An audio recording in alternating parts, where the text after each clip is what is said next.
everyone. We're just running a little bit behind here. We should be starting in about 10 to 15 minutes. Thank you for your patience.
final mic check.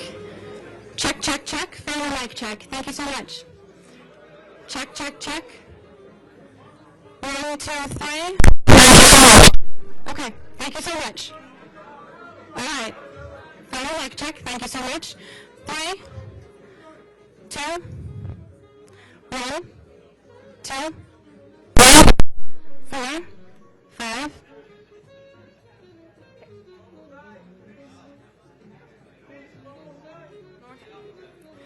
10, 9, 8, 7, 6, 5, 4, 3, 2, 1. Check, check. All set? Okay.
This is the final mic check.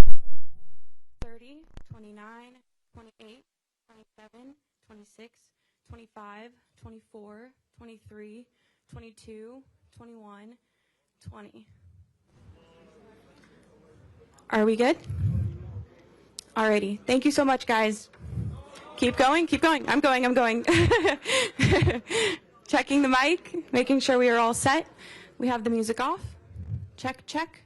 1, 2, 3, 4, 5, 6, 7, 8, 9, 10, 11, 12, 13, 14, 15, 16, 17, 18, 19, 20. Okay, thank you so much.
Ladies and gentlemen, please silence your devices. Our program will begin momentarily.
Please welcome Derek Morgan, Executive Vice President of the Heritage Foundation.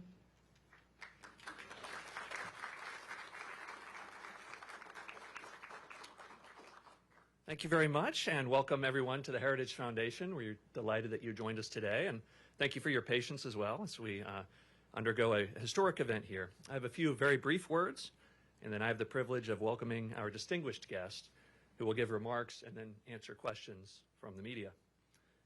U.S. foreign policy should be driven by the pursuit of a strong, safer, and more prosperous America. As President Trump rightly recognizes, that means paying special attention to our hemisphere. We are blessed by so many of our neighbors who want to live in peace and respect their people. Because of our geographic, economic, and societal ties, malign developments in the Americas make the United States disproportionately vulnerable. If you don't believe that, then just ask some of the hundreds of thousands of American families who have lost loved ones to deadly drugs in recent years. Or notice how China, Russia, and Iran have all invested heavily in establishing a strategic foothold in our hemisphere. Nicolas Maduro led an anti-American socialist regime that weaponized deadly drugs, mass migration, and tren de agua against our towns and our cities. Meanwhile, he offered American adversaries an operating base. The American people, the Venezuelan people, and our entire hemisphere are far safer today because President Trump boldly sent U.S. Special Forces and the Department of Justice to capture Maduro and to bring him to justice. Securing our hemisphere also means working with our friends, our partners, and our allies. And the United States has many. We are honored to have one of those friends with us here today. María Corina Machado has been a brave fighter against Nicolas Maduro and the regime since it began to take form. Unlike many others in Venezuela and Washington, she recognized the danger from the very beginning. The Venezuelan people rewarded her principled opposition by casting their ballots amidst harsh repression from the regime. Her efforts, along with those of President Trump, have brought Venezuela closer to the restoration of freedom, stability, and security. And we all hope to see the return of legitimate elections in Venezuela in the near future. We are honored to host history here at the Heritage Foundation and important conversations like the one you are going to participate in today. Here, we work to build an America where freedom, opportunity, prosperity, and civil society flourish. I'm delighted to welcome to the stage María Corina Machado.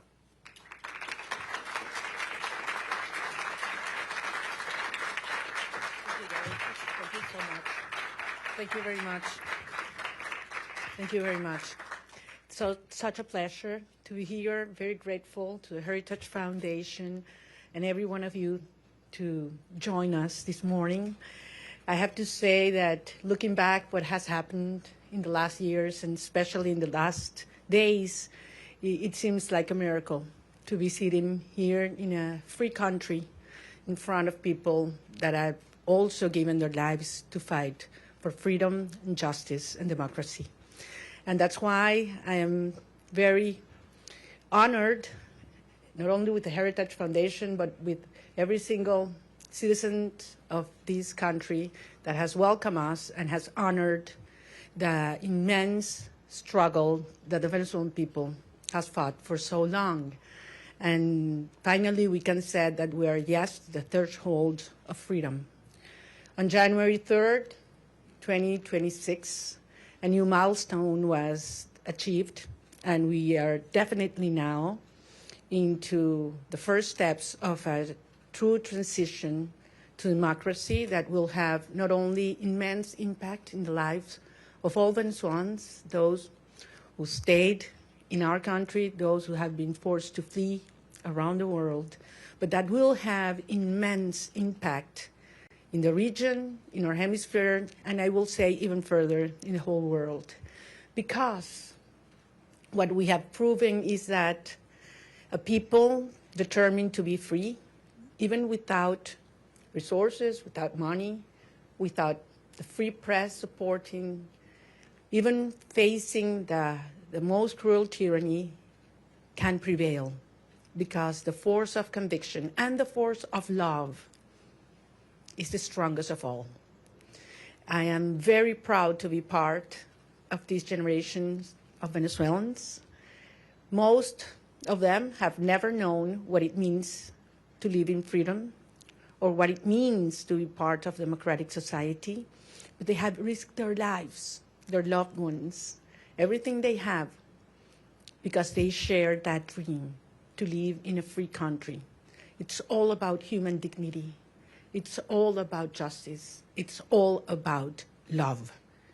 And it's love for our children, love for our country, and love for freedom that has brought us here.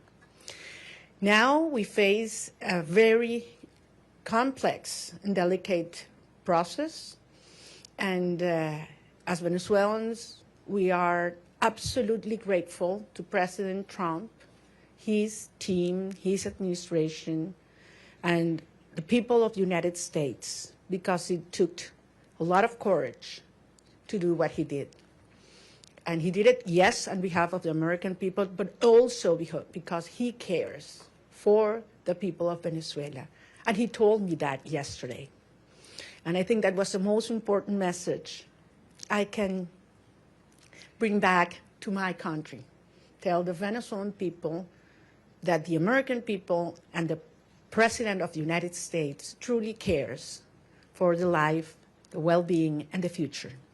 I'm certainly talking about our political prisoners and all those who have been persecuted, those who are all today in exile. But I'm also talking about those children that are growing without their mothers because they had to flee to send food back, that are growing without education because public schooling in Venezuela works 2 days a week because teachers earn $1 a day and they need to get other jobs in order to eat, that are growing without health and food. And we have the generation that is suffering the highest levels of malnutrition in a century. That's our children right now. And it is because of them.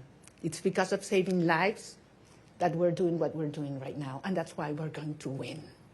And the only thing I want to assure the Venezuelan people is that Venezuela is going to be free, and that's going to be achieved with the support of the people of the United States and the President, Donald Trump of the United States. So I'm very grateful to be here. We are facing challenging times ahead. We are prepared to do what it takes as a legitimate government. Edmundo González Urrutia and I have been in communication permanently all these days, and we feel not only with a mandate from the Venezuelan people, and that's why I'm here, and that's why what I convey to the President of the United States, but also with a huge task in front of us to prepare with all our teams around the world and in Venezuela to take over government when the right time arrives. So thank you very much, and I'm more than willing to hear your questions now. So I believe there is a procedure that has been designed, so because we thought there might be some interest today. Thank you very much. It's an honor to have you, Ms. Machado. I'm going to start off with a question, and then we're going to open it up to the press. My question to you, Ms. Machado, is you know the Venezuelan people more than anyone, and that's apparent from the very you know the Venezuelan people more than anyone, and that's apparent from the very strong support that they've shown for you time and time again. I wonder if you could tell us a little bit about, I mean, as you know, your country has been destroyed by socialism, Cuba, Russia, and Iran looting your nation, your wealth. Do you see, and the primary victim of this has been the Venezuelan people, do you see a future in which, at all possible, where a free and fair election and return to democracy in Venezuela restores anything but a strong, staunched U.S. ally and a country that leaves behind the shackles of socialism? Well, thank you very much. Can you hear me? I'm like hearing like an echo here. Yeah. We hear you. It's fine? Okay.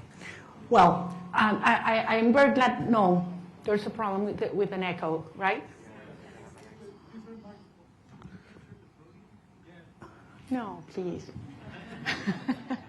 So comfortable sitting down. You want me to stand up? You prefer that I stand up? No? That's better now? Okay. Look, I'm very glad we start with this issue because I understand that there are many concerns regarding the transition in Venezuela and compared to previous events in other parts of the world. And I always insist in the difference between what is Venezuela today compared to Middle East countries that went through change in governments or regimes. We're talking about a society that is perhaps the most cohesive in the region. I would dare to say even in the world. I ask you to think any other society in which 90% of the population wants the same. Not only that they reject the actual regime, but we want the same. There are not religious tensions within the Venezuelan society, or racial, or regional, or political, or social. I mean, there was one longing that brought Venezuelans together, and that was, we want our children back home. And it was that demand that I heard all around Venezuela in 2023, when we were moving forward to the primary process, that made me realize how powerful it was to unite a country, to tear down the barriers that the regime had built to divide us, you know, between rich and poor, black and white, left and right, military and civilians. And we brought a country back together. That's why I always said, you know what, Maduro's going to go. We're going to get rid of him one day or the other. What's important is the country that's coming afterwards. And it's a country based on shared values. We want to live with dignity. We want to live with the result of our work, our effort, a society based in merit, and not if you know the chavista who is in certain place at certain time. Women do not want handouts. They don't want to live in give their children a box of food that has a high cost, because then you have to lower your head and repeat what the regime wants you to say or dress as they expect you to dress. They want to live with their job well done. That's dignity. And that's what Venezuela deserves and wants today. And that's what we represent. So, of course, the result of this hard process will be a society based on these values. A society that is profoundly pro-America. And I want to insist on this. Delcy Rodriguez, yes, she's a communist. She is the main ally and representation of the Russian regime, the Chinese and the Iranians.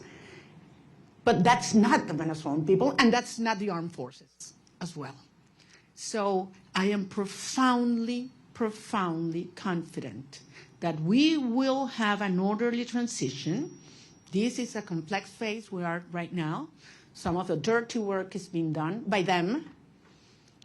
But then the result of a stable transition will be a proud Venezuela who is going to be the best ally the United States has ever had in the Americas.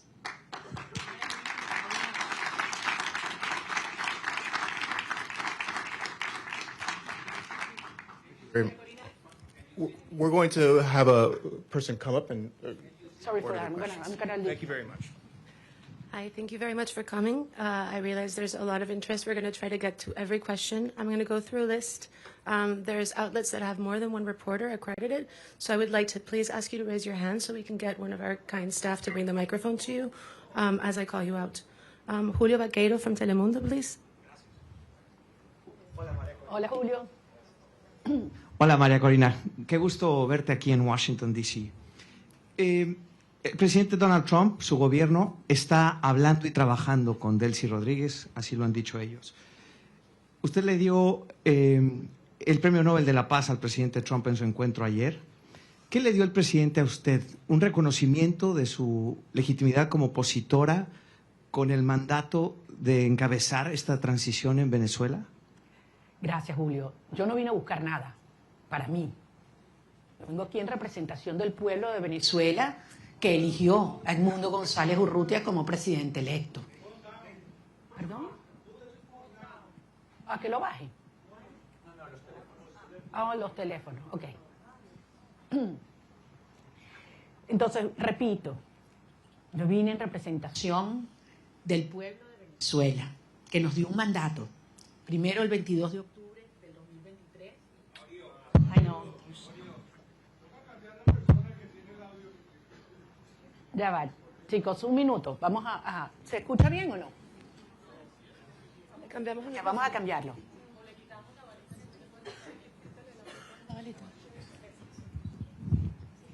Ok, ahora está mejor. ¿Ahora sí? Ok, voy a repetir la pregunta la respuesta a la pregunta de Julio. Les decía, yo vine a reunirme con el presidente de los Estados Unidos en representación del pueblo de Venezuela, que nos dio un mandato.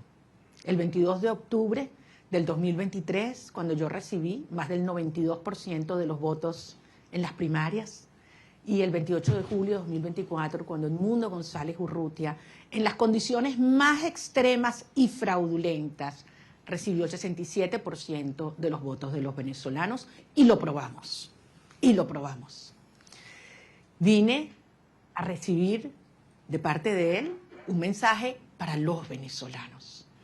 Y es la seguridad de que contamos con los Estados Unidos para avanzar en una ruta donde se haga respetar la soberanía nacional, la libertad, la democracia y la justicia. Hay un proceso muy complejo en marcha, lo sabemos, pero se están dando pasos. Evidentemente, para los venezolanos es una situación cada día, para muchos venezolanos de vida o muerte, y ahí hay una enorme urgencia ética. Pero entendemos que este es un proceso complejo al cual nosotros somos parte y queremos y estamos contribuyendo. Gracias. Nick Schifrin from PBS, please. Hola, María Corina. Thank you so much. It's great to see you in person after seeing you virtually for the last few years. 2 questions, if I could, similar to what you just answered, but in English. You had a very good meeting with the president yesterday, but he still maintains a positive relationship and positive language about Delcy Rodriguez.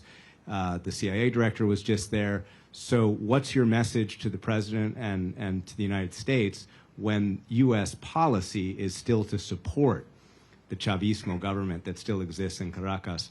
And I have to ask, your statement last night said that you felt like you were going to die at one point when you left Venezuela in the boat. Can you just tell us exactly what happened in that moment when you were in that boat? Thank you. Well, regarding all the details of how and when I left Venezuela, for the protection of those involved and help me get here, I will wait until the regime is no longer in capacity to harm them, to share that in detail. Yes, there was a certain moment in the trip, in the boat, where I was hurt because the waves were very high, over 6 feet, and there was a strong wind, and we got lost in the ocean. We lost the sign of the GPS, and the satellite phone stopped working, and Starlink antenna did not work as well, all at the same time. So it was a very risky, dangerous, and scary moment, I have to say. And it lasted several hours. But at the end, as I say, you know, we have moved ahead de la mano de Dios. And that's why I believe it is a miracle, and I'm here. And I know that someday I will be able to tell you all the details and thank personally all those that risked their lives in order for this to happen, because they knew it was very important for our cause that I was able to leave my country at that moment. Regarding your first question, look, this has nothing to do with a tension or decision between Delcy Rodriguez and myself. This is about the cartel and justice. This is about a criminal structure that is the regime and the mandate of the Venezuelan people. That's what's at stake at this moment. I'm just one member of a huge movement of millions of Venezuelans that have decided and are committed to be free. And I have no doubt that President Trump, his administration, and the people of the United States support democracy, justice, freedom, and the mandate of the people of Venezuela. I have absolutely no doubt, not only because it's in the well-being of Venezuelan people, but as I say, because it's crucial for the American people. The United States today is a safer nation after January 3rd. And once the regime is out and the transition is accomplished, The United States will not only be a safer nation, but one that will have more prosperity and strength in our hemisphere. Can we get Eric Martin from Bloomberg, please?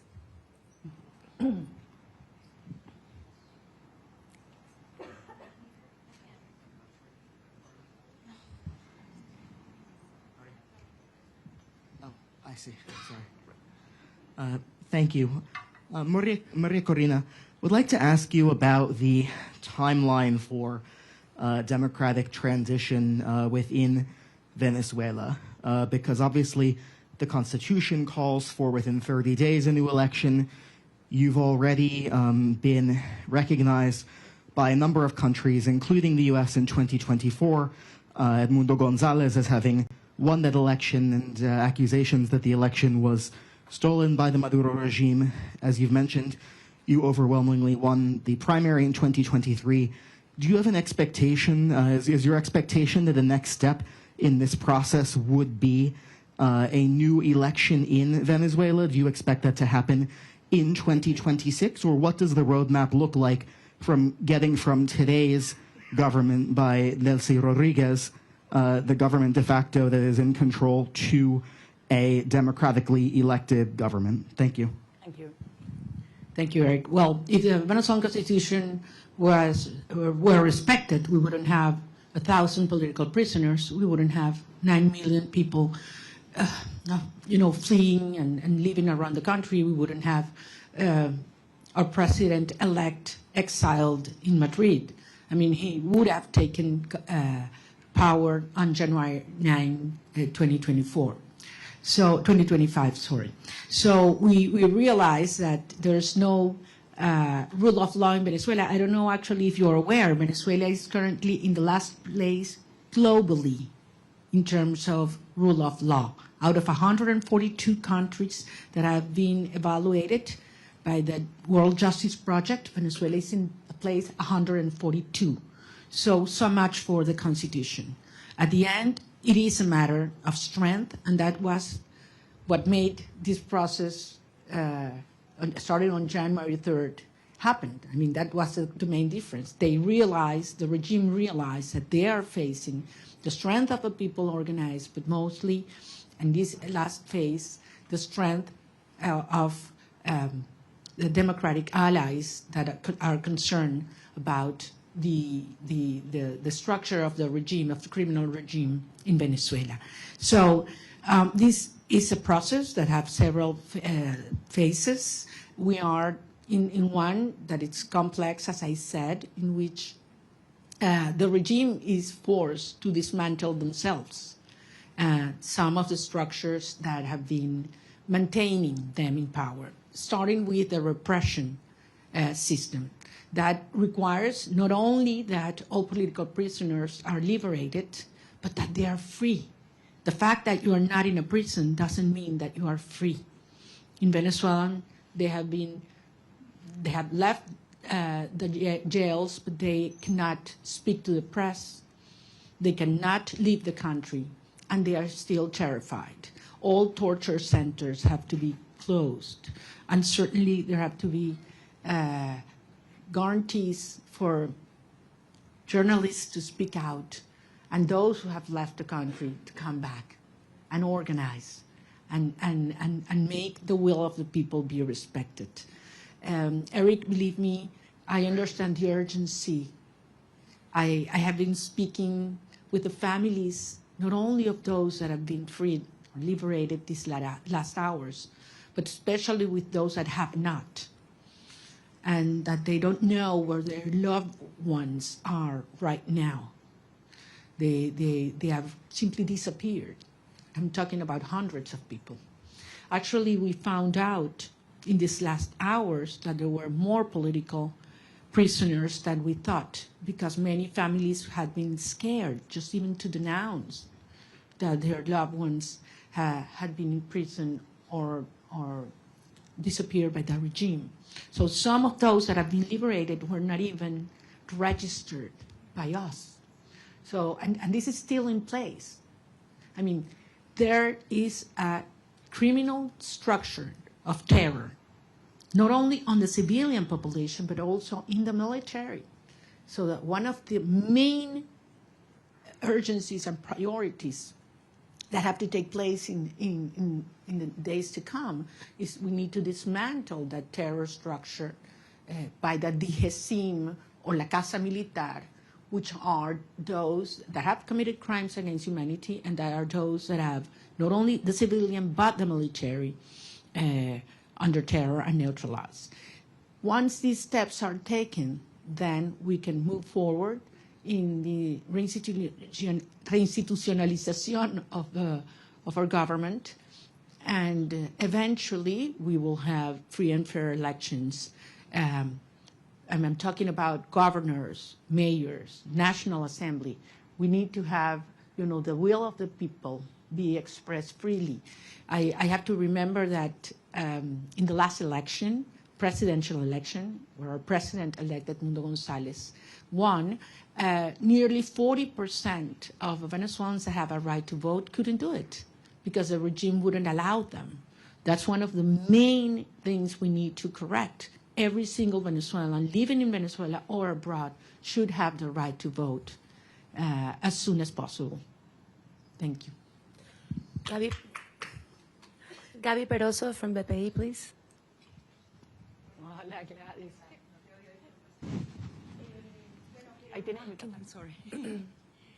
Gracias. Quería que nos dijeras lo que se pueda revelar de la reunión con el presidente Donald Trump, por ejemplo, la importancia del reconocimiento al presidente electo Edmundo González, un cronograma electoral, eso se habló, hay posibilidades ciertas de esas dos cosas. Y en segundo lugar, una pregunta que se hacen los venezolanos, tu retorno a Venezuela, saliste con condiciones distintas. Ahora Estados Unidos también está involucrado en eso. También se habló de eso con el presidente Donald Trump, la conveniencia que vuelvas o no. Y para poner lapsos a Carnaval, Semana Santa, ¿cómo lo podemos medir? Porque los venezolanos se lo preguntan. Gracias. Gracias, Gladys. Te entiendo, porque como lo dije antes en inglés, para nosotros es un tema de vida o muerte. Miles de venezolanos cada día que pasa. Es una tortura, es una tragedia y es un tema de la urgencia ética asociada a poder realmente iniciar un proceso de reconstrucción del país y que regresen los venezolanos que se han ido. Como ustedes comprenderán, los detalles de la conversación con el presidente no lo voy a hacer público, es parte, por eso fue una conversación privada y yo soy rigurosamente respetuosa de los términos de cada conversación. Sí, porque esto depende de lo que yo dije y que además lo he dicho públicamente, voy a decirles que por supuesto que insistí en mi deseo de regresar a Venezuela lo antes posible. Y lo voy a hacer. Voy a regresar a Venezuela lo antes posible. Y evidentemente fue un tema que discutimos y todo lo que ello implica. Pero no soy solo yo. Son millones de venezolanos, otros compañeros, líderes políticos de otros partidos que también quieren hacerlo. Incluso ayer algunos senadores hablaban de ir a Venezuela, lo dijeron públicamente, lo declararon. Y les bueno, quizás hasta podemos ir juntos. Es decir, yo creo que hay mucha gente en el mundo preparándose para ir a Venezuela porque sabemos que este es un proceso irreversible. Puede tomar un día más, puede tomar un día menos. Puede haber alguna fase que no nos la habíamos previsto o que no nos gusta. Eso es verdad. Es un proceso tremendamente complejo, desmontando una estructura que tiene 27 años en el poder, destruyendo todo, aliados con los rusos, con el régimen iraní, entregando nuestras riquezas a China, ofreciendo el territorio venezolano para que opere Hezbollah, Hamas, los carteles de la droga, la guerrilla colombiana. Todo ha entrado, persiguiendo a la sociedad, acabando con nuestras instituciones. Y no pudieron. Tenido toda la plata del mundo. Por aquí tenía yo la cifra de lo que fue, lo que le ha entregado el régimen chavista desde el 99 hasta este año en petróleo venezolano regalado a Cuba. Estamos hablando de cerca de 5 billones de barriles de petróleo. Es una cifra monumental, regalada. Entonces a mí no me vengan a decir que quién se está agarrando el petróleo en Venezuela en este momento. O sea, han saqueado Venezuela y aún así el país está de pie, decidido, unido, y pueden tener la seguridad que nosotros vamos a convertir a Venezuela, ahora sí, en el milagro latinoamericano.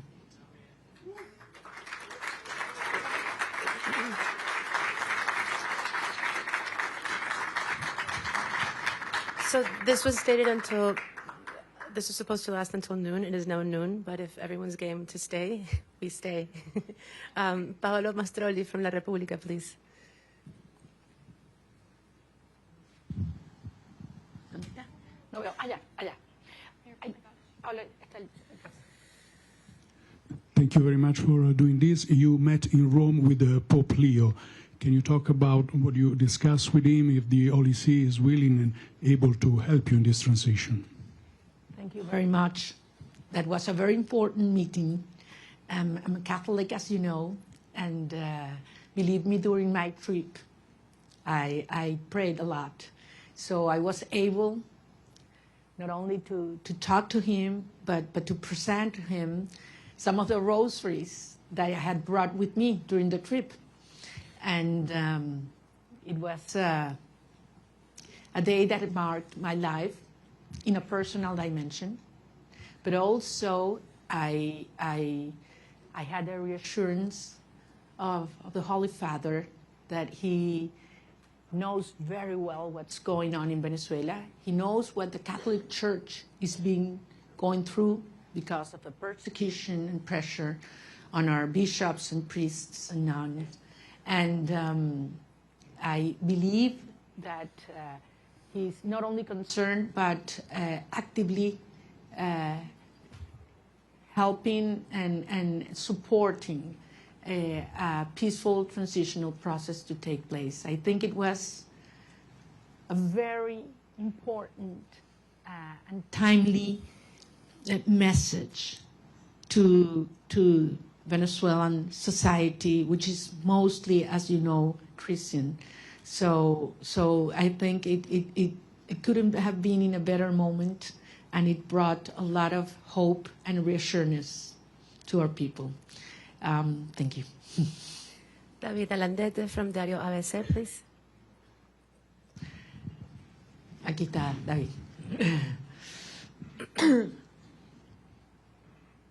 Tú no me vas a hacer preguntas porque tú sabes más que yo. No, no me digas eso. Yo me entero de todos los detalles de mis reuniones por ti, entonces... Okay. Sorry about that.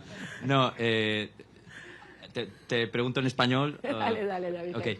Muchas gracias. Quería hacerte dos preguntas y muchísimas gracias por hacer esto. Es genial poder vernos, que no sea virtualmente. Estaba interesado en cómo... Se ha escrito mucho, se ha dicho mucho sobre cómo fue la visita, los términos. Sin revelar nada interno, ¿cómo te sentiste tratada y recibida? Porque creo que ese ha sido un punto muy importante en la cobertura de la visita. Y el segundo, ¿qué le dirías a la comunidad internacional después de haber sido recibida en la Casa Blanca? Me refiero a la Unión Europea, a otros países que han estado antes en mediación, pero no lo están ahora después de la operación del 3 de enero. Gracias. Muchísimas gracias. En primer lugar, nuevamente lo voy a repetir. Yo no estaba allí como un individuo, yo estoy allí en representación del pueblo de Venezuela. Nosotros representamos al pueblo de Venezuela. Ganamos apabullantemente, no una, 2 elecciones. Y el mundo entero lo sabe. Estamos allí en representación de un pueblo que ha dado su vida para vivir en libertad. Y que no vamos a descansar hasta lograrlo. O sea, Venezuela va a ser libre, que nadie lo dude. Y esto va a ocurrir gracias al apoyo que hemos recibido del presidente Donald Trump. Y así lo digo con todas sus letras, y así lo dije ayer en el Senado, en frente de senadores de ambos partidos a quienes les agradezco profundamente su presencia, porque si hay algo que ha unido al pueblo de los Estados Unidos es la causa por la libertad de Venezuela. Y así queremos que siga siendo, porque el pueblo de Estados Unidos entiende cómo la libertad de Venezuela afecta a todo el hemisferio. Indiscutiblemente para los venezolanos es un tema existencial, pero es un tema prioritario. Yo sentí un enorme respeto hacia el pueblo de Venezuela ayer, cuando entramos a la oficina oval.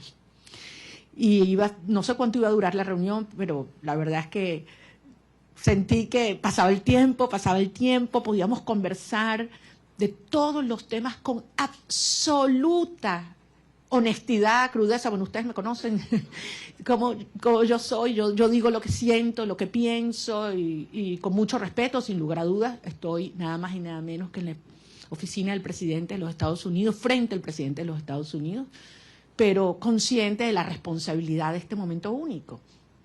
Y salí de allí y se lo decía anoche en una entrevista que grabé con Rachel Campos, le decía, me impactó la preocupación que él me transmitía sobre la situación de los venezolanos hoy. Cómo están los niños, cómo están los jóvenes, cómo están los ancianos, cómo está el sistema de salud, cómo está el sistema de educación, cómo están las familias, qué planes tenemos. O sea, yo creo que quizás públicamente se da a conocer más las preocupaciones por temas económicos, energéticos, etcétera, pero yo ahí pude tener una conversación con un ser humano que le duele lo que están viviendo los venezolanos, que le preocupa y que está genuinamente comprometido con su bienestar. Por eso yo salí realmente convencida de que lo que necesitamos para sumar a toda la fuerza y la organización adentro en un genuino liderazgo global está en la Casa Blanca, y creo que servirá de ejemplo para aquellos líderes globales o mundiales que no han tenido la determinación de llamar las cosas por su nombre, porque todos lo saben. A estas alturas no hay excusas. Están los informes de Naciones Unidas y el Fact-Finding Mission, donde se demuestran los crímenes de lesa humanidad que ha cometido Nicolás Maduro, Delcy Rodríguez, Diosdado Cabello, Vladimir Padrino López. Eso está allí, con nombre y apellido, testimonios desgarradores. Entonces no hay excusa para ignorar el terrorismo de Estado, como ha calificado la Comisión Interamericana de Derechos Humanos. Más allá de todos los crímenes de corrupción, narcotráfico, tráfico de seres humanos, de armas, todo lo que sabemos que sigue ocurriendo en Venezuela. Es que yo salí emocionada y con una gran responsabilidad, desde luego, para los tiempos por venir. Maxine Wallace, Washington Post, please.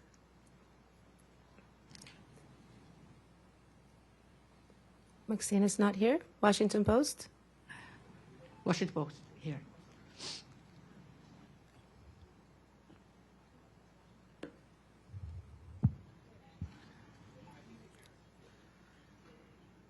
The Washington Post, okay. Then let's go with Carla Angola, please. She's right next to you. Thank you. I can hold it. Okay, perdón. ¿Cómo estás, María Corina? Quería solo algunos detalles, ¿no? El primero que siempre me ha dado curiosidad sigue siendo, ¿cómo fue esa primera noche en la que dormiste sin estar en clandestinidad, sin haber estado todos esos años sin poder salir del país? Es decir, dormir una noche sin la sospecha o el peligro de que alguien te fuera a buscar. Eso siempre me dio curiosidad, que si lo pudieras compartir. Y después, en esa reunión, ¿pudiste conocer cómo te vas a involucrar? Porque el presidente lo dijo en algún momento, que tú vas a estar involucrada en alguna de las fases. ¿Pudiste descubrirlo en esa reunión? ¿Nos puedes dar alguna seña de cómo vas a estar involucrada y en qué fase? Y tercero, si pudieras decirnos si tú crees que Delcy Rodríguez, con ese perfil de miembro del cartel, de criminal de lesa humanidad, pudiera tener las credenciales para ser una candidata a la presidencia, si es que ella va a tener permitido eso con todo ese prontuario, si ella de verdad crees que debería o va a poder participar en esa futura elección justa y libre de la que estás hablando. Bueno, tú me conoces bien, querida Carla, yo no voy a especular. Yo voy a hablar solamente sobre los hechos y aquellos que además me puedo dar fe. En primer lugar, de la señora Delcy Rodríguez, creo que la justicia de los Estados Unidos tiene suficiente información, y la justicia internacional. Solamente les recuerdo que no solamente ideológicamente comunista y muy fanatizada, pero además ha sido como en el cargo de vicepresidente quien ha supervisado y ejecutado todo el proceso de represión en Venezuela. Es decir, los centros de tortura están bajo su dirección y han estado bajo su dirección. Es responsable directa. Además, ha sido parte del diseño de bypassear las sanciones de los Estados Unidos, la justicia de los Estados Unidos, para poder obtener y seguir haciendo transacciones financieras con países que son enemigos de los Estados Unidos. Entonces, queda muy claro cuál ha sido y cuál es su perfil. Con relación al rol que vamos a tener el gobierno electo en estos próximos pasos, es algo que no hay que descubrir, es algo que hay que construir. Y ayer dimos un paso y evidentemente es algo que está en diseño, en construcción y veremos día a día cómo va ocurriendo. Como yo se los decía siempre a los venezolanos, it's one day at a time, ya estamos en una fase que es 1 hour at a time. Y como son las cosas en Venezuela, ya ustedes saben cuál va a ser lo próximo, ¿no? Entonces aquí nadie se aburre en materia de las dinámicas en Venezuela porque están pasando muchas cosas. Y muchas veces, y yo sé que tú lo dijiste una vez, creo que David también, que cuando yo estoy más callada es cuando más duro estamos trabajando. Entonces, sí les pido en ese sentido, y yo sé que los venezolanos tienen profunda confianza. Miren a dónde hemos llegado. Con relación, se meten mis temas personales, y esos son los que más me cuestan, a lo que fue la salida, lo único que les puedo decir es que yo no dormí esa primera noche. Yo primero tenía 16 meses en los cuales cada ruido que ocurría, sonaba algo, inmediatamente me despertaba. O sea, tenía 16. Y esa sensación de que puedes dormir en paz, segura, de que un ruido no implica una amenaza, es algo que toma un tiempo procesarlo. Yo me levanto algunas veces y no estoy sola. Abro los ojos y puedo abrir la ventana, ¿no? Son cosas que quizás para muchas personas son take for granted, ¿no? Hay que vivir esto para valorar la libertad. Y la verdad es que si hay algo que yo tengo que hacer es darle las gracias y pedirle perdón a mi familia, porque hay que ver lo que esta experiencia les ha traído, ¿no? A todos, a las familias de todos los que estamos involucrados en esta causa, ¿no? No es solo la mía. Yo hablaba ayer con la madre de un muchacho que liberaron y la verdad es que es admirable. Y cuando he hablado con cada uno de los presos liberados, es tanta la admiración, porque los que me dicen es, lo volvería a hacer, María Corina. Antes de saludarme, lo primero que me dicen, quiero que sepas, lo volvería a hacer. Y después, te adoro, te quiero, no sé cuánto me muero por verte. Pero lo primero es, quiero que sepas, lo volvería a hacer. Yes. Can we get Vera from the Wall Street Journal, please? Vera's not here. Wall Street Journal. Okay, then we go with Ilia Calderón from Univision.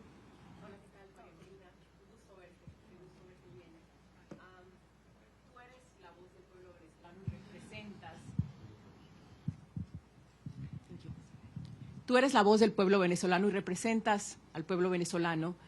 Delcy Rodríguez está en este momento al frente del gobierno de Venezuela. El presidente Trump ha tenido palabras para elogiarla y ha dicho que su gobierno está trabajando muy bien con ella. ¿Qué te garantiza a ti que va a haber una transición? Y si no temes que este hecho de que se lleven bien y de que estén trabajando bien lleve a que se perpetúe el régimen en el poder en detrimento sobre todo de los venezolanos que están en Venezuela. Entiendo perfectamente tu preocupación, porque al final eso es lo que ellos han hecho. Pero recordemos, han habido 17 iniciativas de diálogo.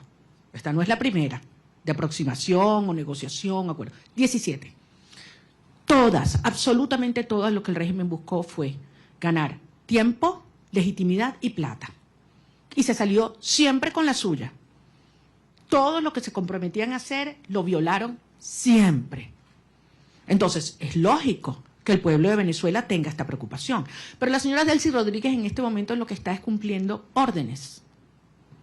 Ella no está en un acuerdo a motus propio, ni cómoda. Ella está cumpliendo órdenes, porque al final, si algo demostró el 3 de enero, es que tenía que haber una amenaza real, tenía que haber fuerza real. El costo de quedarse en el poder tenía que ser más alto que el costo de la salida para que se diera este cambio de actitud en el régimen. Y los venezolanos hicimos todo lo que nos correspondía en términos de la organización, la movilización, la victoria electoral. Pero hacía falta el respaldo decidido de los Estados Unidos y finalmente llegó de la mano del presidente Trump. Entonces, esto es otra fase. Ahora bien, se tiene hoy un sector que está cumpliendo en el desmantelamiento del otro sector del régimen. Eso existe. Y desde luego se tiene la fuerza real y la amenaza del gobierno de los Estados Unidos. ¿Qué falta aquí? ¿Qué falta aquí en este análisis? La gente, el pueblo de Venezuela. Y eso es lo que nosotros representamos.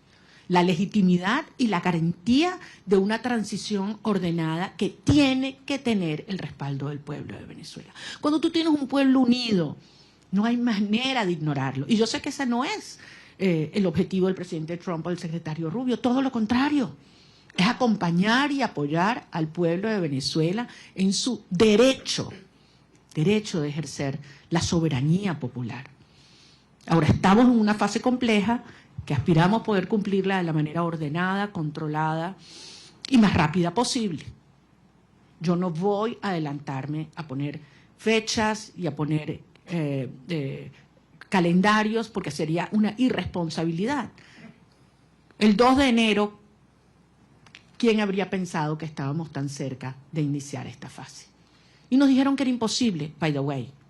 Nos dijeron que era imposible que ocurriera lo que ocurrió. Y hoy Nicolás Maduro está enfrentando la justicia internacional.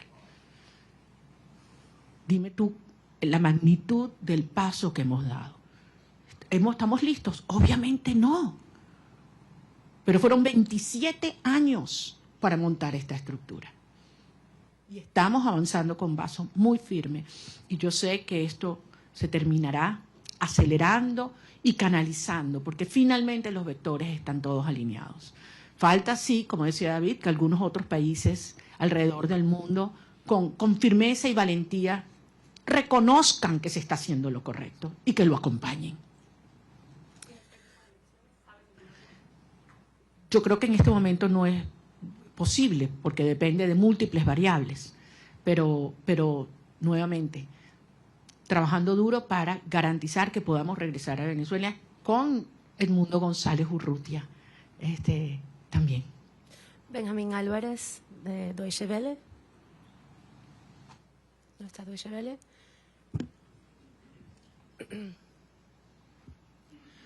Muchas gracias. Una pregunta refiriéndome a lo que acaba de mencionar de que Delcy Rodríguez está recibiendo órdenes y no está cooperando con la administración Trump. ¿Cómo ve esta reunión de 2 horas que sostuvo Delcy Rodríguez con el presidente de la CIA el día de ayer? ¿Y no le preocupa esta cooperación tan cercana que está buscando la administración de Trump con ella y con la gente cercana al régimen? Yo no quiero especular, no conozco los detalles. Ahora, si los Estados Unidos obtienen la información que necesita por parte de esta señora, yo creo que ese es el tipo de cooperación que nosotros esperamos, sin duda, y nos conviene, sin duda. Yo entiendo que para muchas personas esta es una situación difícil de entender. Para muchos venezolanos quisiéramos que esto evolucionara probablemente de una manera más rápida y trabajaremos para que así sea. Pero desde luego, pocas personas tienen tanta información sobre la estructura criminal de la tiranía como quien fue parte de su diseño. Así que sin duda tiene información que le debe ser de altísimo valor al director de la CIA. We're going to take a couple of questions in English. Eric from Political, are you here? Please.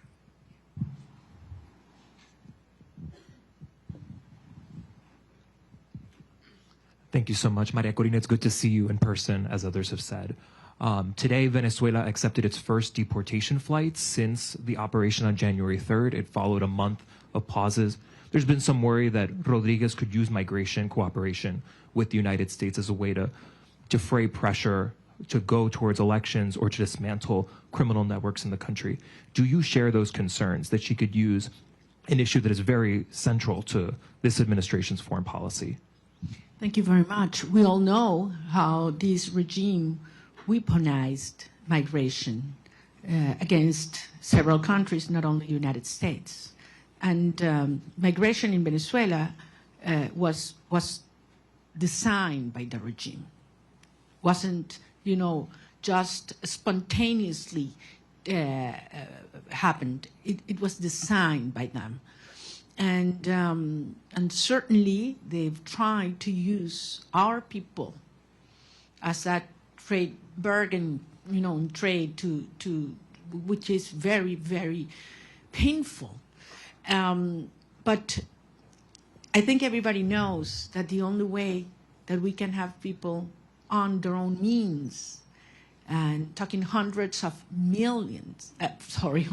thousands coming back, is given the Venezuelan people the hope, the certainty that we will have a democratic future and security in our country. It's not a matter of having all economic problems solved. People are willing to go back to be part of the solution. But if they have, hope that we will have a freedom and democracy in the future. So I think it is clearly in the best interest of the United States and those that are concerned about migration to have a transition take place as soon as possible, because you will see millions coming back home. I have several accredited journalists from the AP. I don't know who wants to take the question. Josh Goodman from Associated Press. Hi, Maria Corina. Thank you. Lots of questions still about the meeting yesterday with President Trump. I just have three specific ones. Did you urge him to seek the arrest of Diosdado Cabello? Did you urge him not to meet with Delcy Rodriguez, as he's indicated he would? And did you urge him to not allow Delcy Rodriguez to reopen the Venezuelan embassy in Washington? Those are three specifics. Want to know what your position on those are. Thanks. Well, I think I don't need to urge the president of specific things. I think it's very clear what has to be done right now. We exchange views about the implications of several actions.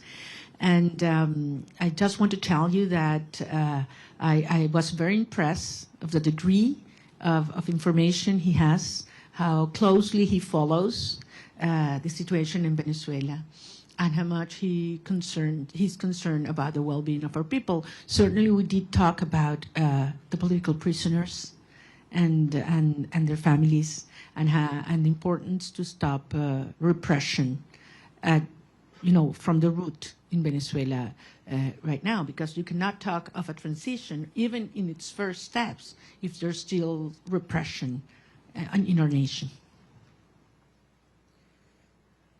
The Daily Signal.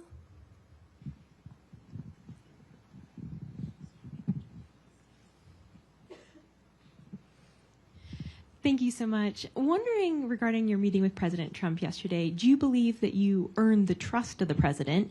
And did you all specifically talk about a transition of power in Venezuela in which you would become president? Thank you. Point again, this is not about me. It is about the will of the people. And we certainly talk about how popular sovereignty has been expressed in Venezuela, and absolutely terrible conditions in which we did, and how the regime stole that result. And I think he can certainly relate to that.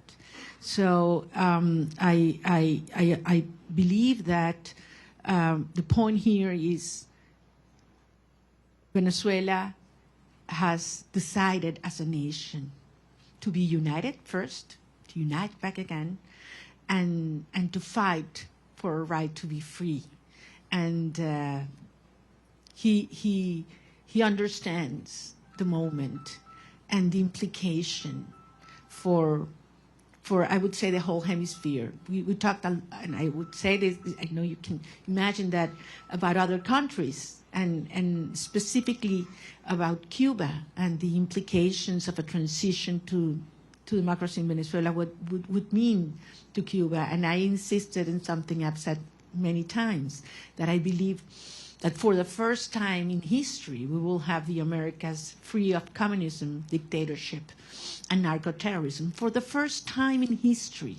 And that's what's already happening. Sometimes you are so immersed in processes that, it's hard to understand the implication.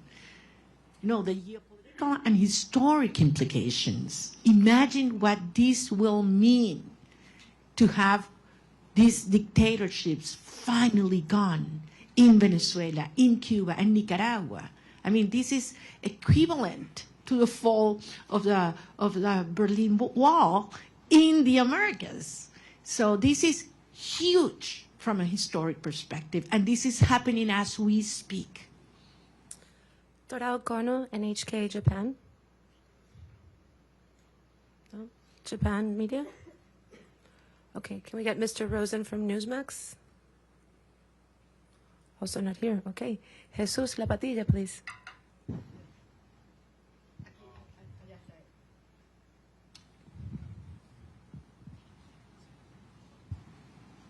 Pardon me? Okay. I was wondering if President Trump he's aware of how many political prisoners have been released so far. I mean, it's less than 10%.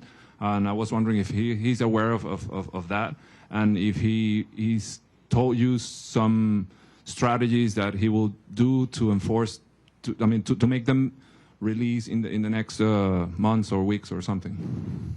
Certainly aware. President Trump is certainly aware of what's happening with the political prisoners, how they are not being complying as they were expected, and committed to see that happen.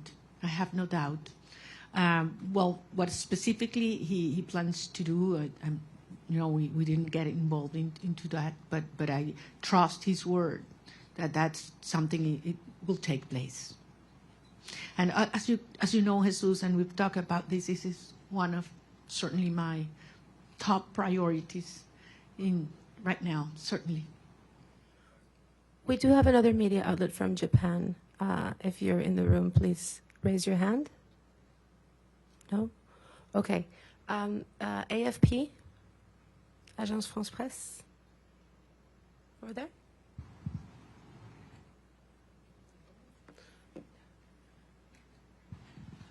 Sí, gracias. Gracias por la rueda de prensa. Señora Machado, quisiera saber, usted dice que es un proceso complejo. ¿Cuál es la primera prioridad? Ahora que salga de Washington, ¿qué es lo primero que quiere negociar o ver de parte del gobierno de Estados Unidos? Mi prioridad, a título personal o para los Estados Unidos. Bueno, en términos de esta fase hay que terminar de desmontar la represión. Insisto, no es solamente que una persona pueda salir de la cárcel, es que sea libre y que se detenga la puerta, lo que se llama la puerta giratoria en Venezuela. Te sueltan 5 personas y te detienen 10 el mismo día. Y eso está pasando hoy. Esto sigue ocurriendo hoy. Y entre otras cosas, les recuerdo que la estructura del poder en Venezuela no es monolítica y no es jerárquica, es heterárquica. Por eso la propia señora Delcy Rodríguez no tiene control. Cuando dicen que controla las Fuerzas Armadas, no controla las Fuerzas Armadas. Ella lo que controla es la estructura represiva que tiene anulada las Fuerzas Armadas, que en este momento es el DGCIM y también la Casa Militar, en la cual también tiene gran control Diosdado Cabello, con enormes tensiones en el alto mando militar. Las Fuerzas Armadas, en más del 80%, están con nosotros. Si no, no hubiéramos obtenido las actas el 28 de julio. Y eso es algo que el régimen lo sabe. Nicolás Maduro estaba protegido ¿por quiénes? ¿Venezolanos? No. No confía en los venezolanos. Él sabe que las Fuerzas Armadas repudian este sistema tanto como el resto de los ciudadanos de nuestro país. Pero las Fuerzas Armadas están amarradas, neutralizadas, aterrorizadas por la estructura represiva del DGCIM. Y esa es la estructura criminal que hay que terminar de desmontar. Una vez que eliminamos el factor represión en Venezuela, ¿cuánto dura el régimen? ¿Cuánto dura el régimen? Es lo único que les queda, es el terror. Es lo único que les queda, es el terror. Entonces, estamos en esa fase, esa es la prioridad. Y veremos entonces cómo avanzaremos en la reinstitucionalización del país hasta llegar a un proceso de legitimación de todas las autoridades democráticas. Pero les digo, al final hay algunas cosas que Delcy Rodríguez podrá entregar, obligada por la fuerza, porque le tiene terror al presidente Trump, ahí no hay ninguna duda. Pero hay cosas que jamás podrá Delcy Rodríguez ni ninguna de los miembros de la estructura criminal proveer. Confianza, Estado de Derecho, reencuentro, participación y apoyo ciudadano. Jamás, jamás. Por lo tanto, esto no es sostenible y ella lo sabe. Y por eso vamos avanzando en una fase delicada, un día a la vez, pero con una sola misión, con un solo propósito, y es lograr la verdadera instauración de la democracia y la libertad en Venezuela para que puedan regresar nuestros hijos y todos los venezolanos a casa. Muchísimas gracias. One last question for Mr. Bernalete. Martín Noticias, please.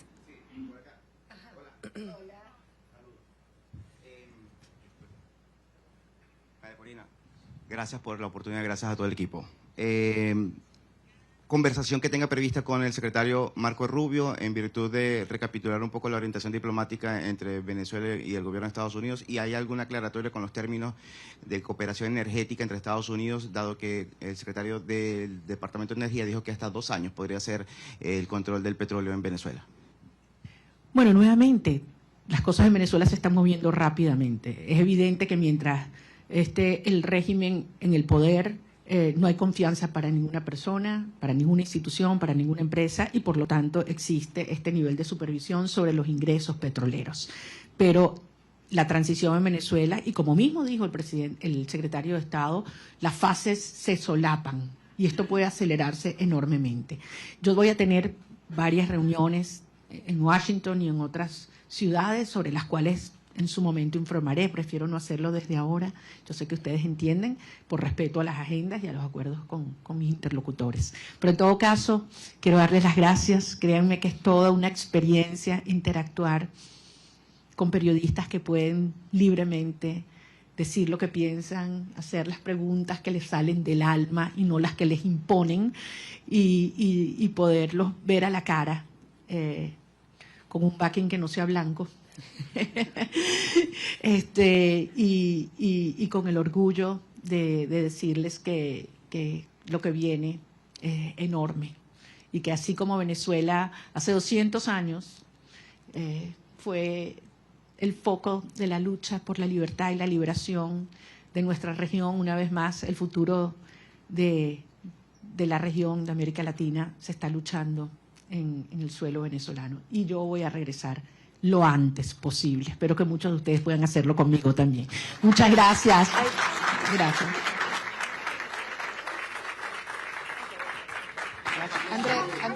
Thank you very much.